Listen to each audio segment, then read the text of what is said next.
So, if you didn't know, I was born in the 90s, and my very first console growing up was the Sony PlayStation 1. Now, at the time, there were two consoles on the market. There was the N64 and the Sony PlayStation 1.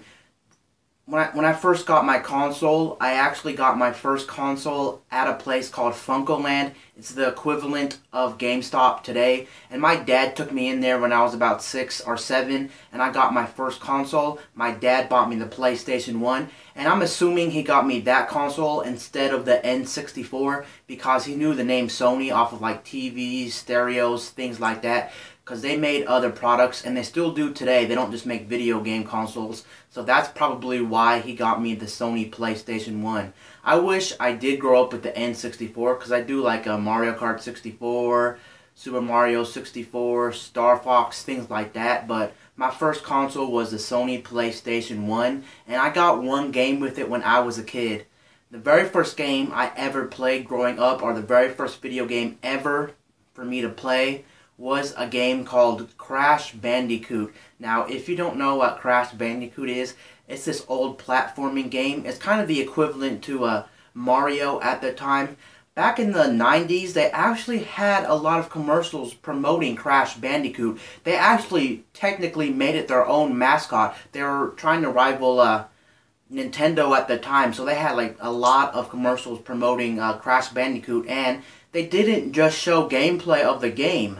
They actually had a suit, a mascot suit, a guy dressed up in a Crash Bandicoot suit, and that was pretty cool back in the day. I don't know what happened to Crash Bandicoot, but after the PlayStation 1, it really got sour for Crash Bandicoot.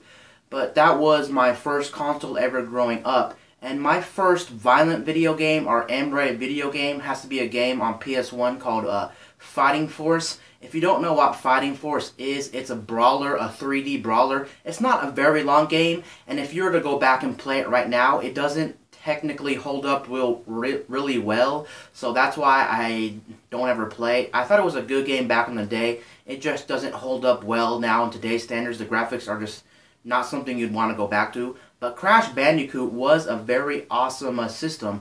And then after I played the Crash Bandicoot series, I played 1, 2, and 3.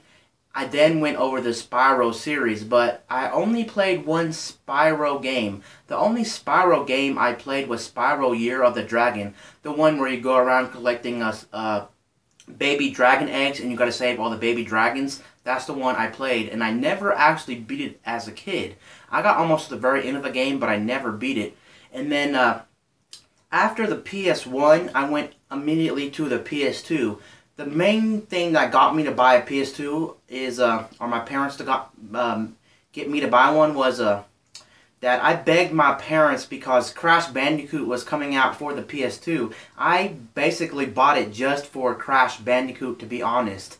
And yep, I did get a PlayStation 2 after that. And then I got a couple of games and all that. And then after the PlayStation 2, I moved directly over to the Xbox 360.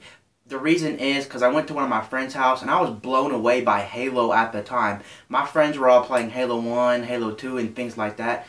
And that series really did blow me away. So that's the reason I went straight for Xbox 360 instead of PS3 at the time. So that's just a little background on what game consoles I grew up with.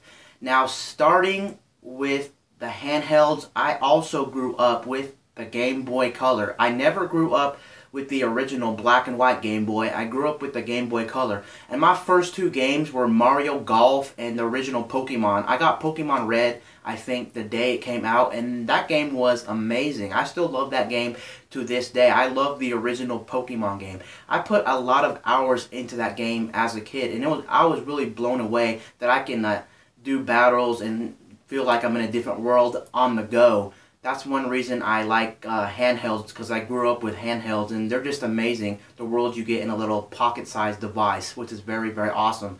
And then, of course, I moved to the Game Boy Advance, Game Boy Advance SP, DS, DS Lite, DSi XL, now 3DS, of course. And I also owned the PSP, which is the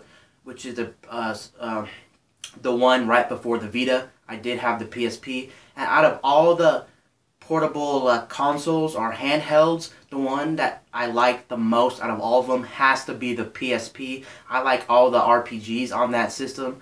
It really did blow me away at the time in terms of graphics. They were kind of like, I think PS1 or PS2 graphics at the time on a handheld, and that was just amazing. And I just like all the games.